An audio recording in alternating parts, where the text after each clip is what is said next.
Hey, I'm going to make my statement on what happened the 15th of the 11th, 2019.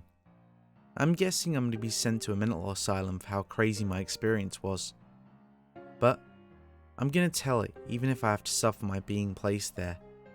Maybe someone will believe me. Maybe even you will. I was an officer of the law in Galar. My co-workers had prevented a bishop from killing the descendants of the kings of Galar.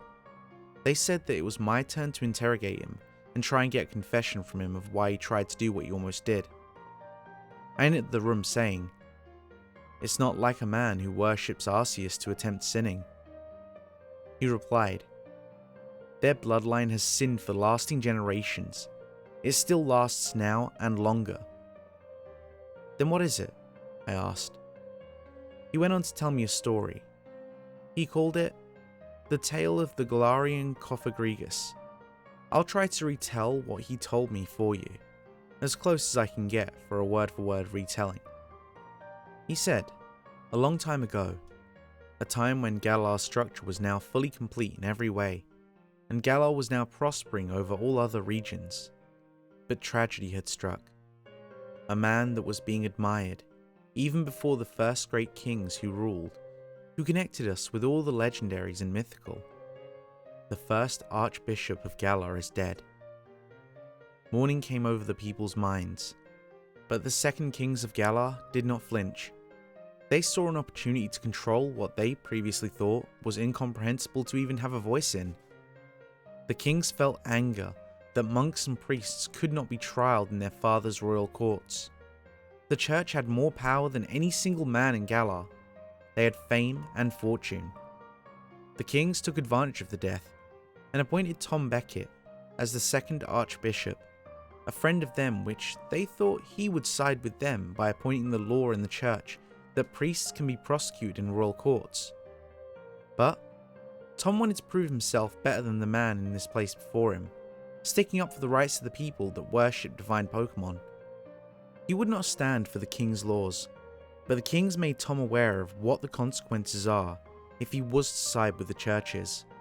But Tom was unmoved.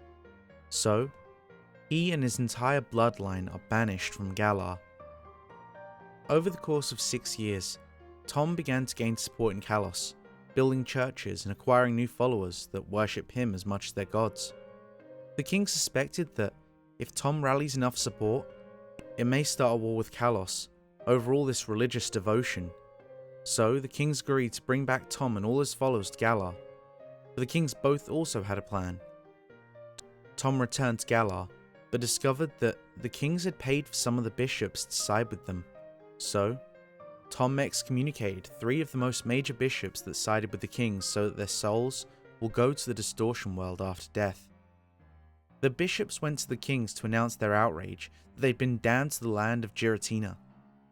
The kings yelled with outrage at the same time, "Who will rid us of this troublesome priest?" Poor choice of words if he wanted to bring Tom back alive to stand trial. 4 knights overheard the king's burst of outrage, wanting to avenge the honour of their kings. Each of them armed themselves with a loyal Pokemon to accomplish their mission. The first was Reginald, who was armed with an Ursa Ring. Second was Hugh, armed with a Dusclops. Third was William, armed with a Corviknight. And fourth of all was Richard, who was armed with a Pangoro. They made an oath to each other that wherever they may find Tom, that they will kill him. They began travelling to the home of Thomas Beckett.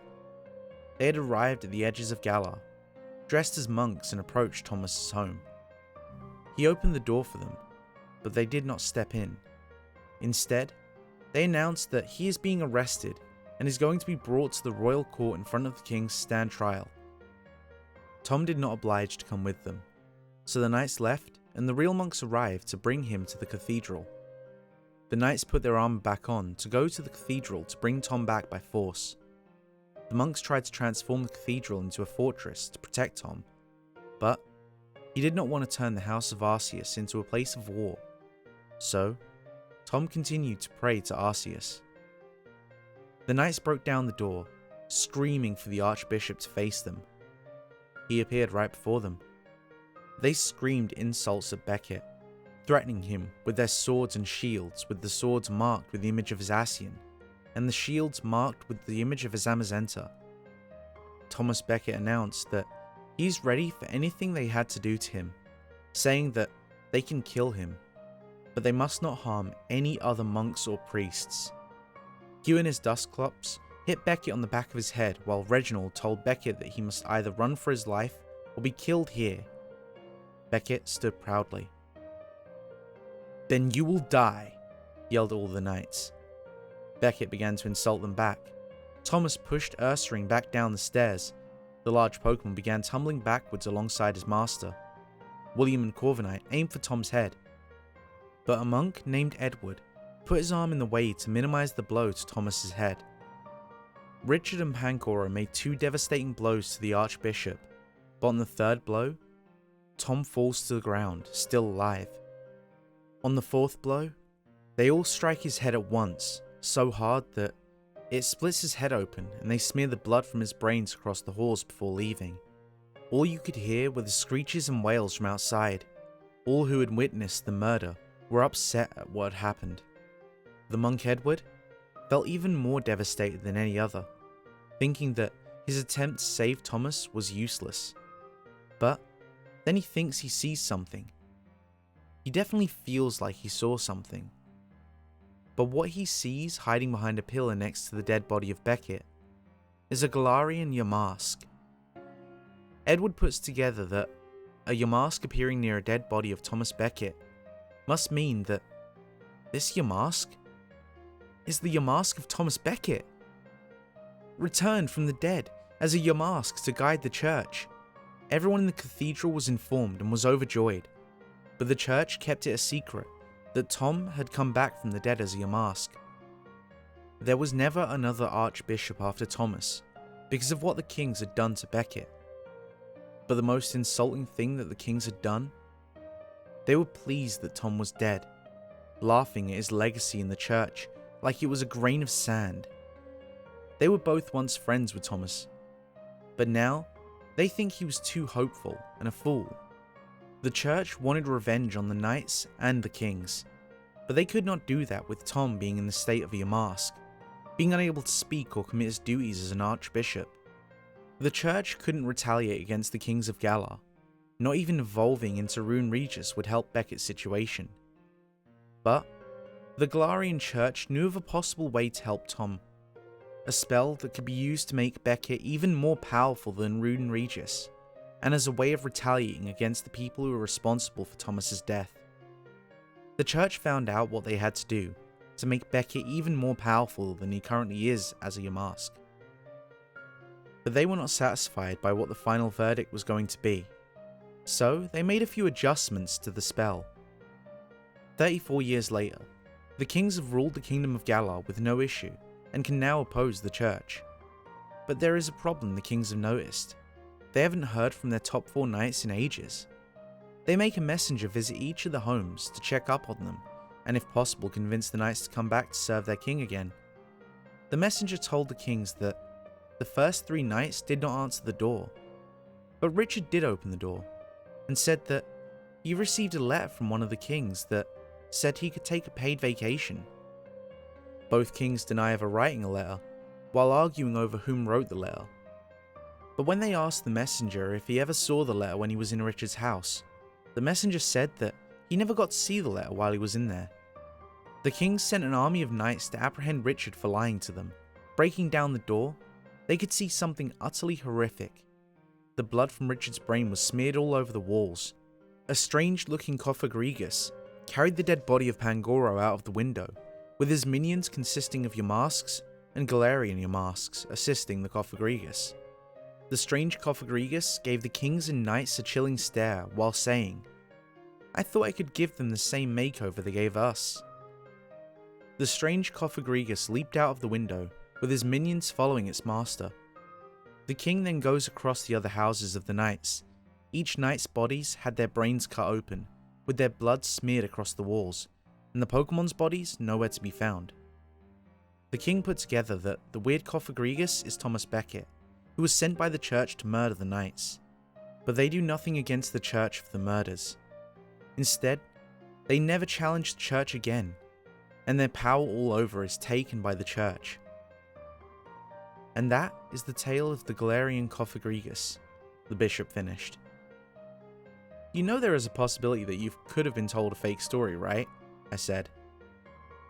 My tale is true, told for generations, he said with a smirk on his face.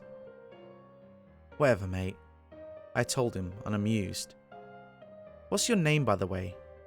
I need it for the report. Edward Grimm, he stated. An explosion happens at the left wall, making a large piece of rubble fall on my back, which makes me fall to the ground. Then, I see it. I see it! The Galarian Cofagrigus! It looked holy, dark, and evil. I cannot describe it in such detail. How would a church ever create such a monster? But what I saw next is truly supernatural. A Galarian Yamask exited through every hole in Edward's face. It was another minion of the Cofagrigus. I guessed the monk Edward turned into a Galarian Yamask after dying. Why couldn't I have just asked for his name at the start? Isn't that what normal people do? With a ghostly voice, the Galarian Cofagrigus screeched. The descendants of the king would die soon. I don't know how you would interpret this, but I take this as a warning for the descendants of the kings.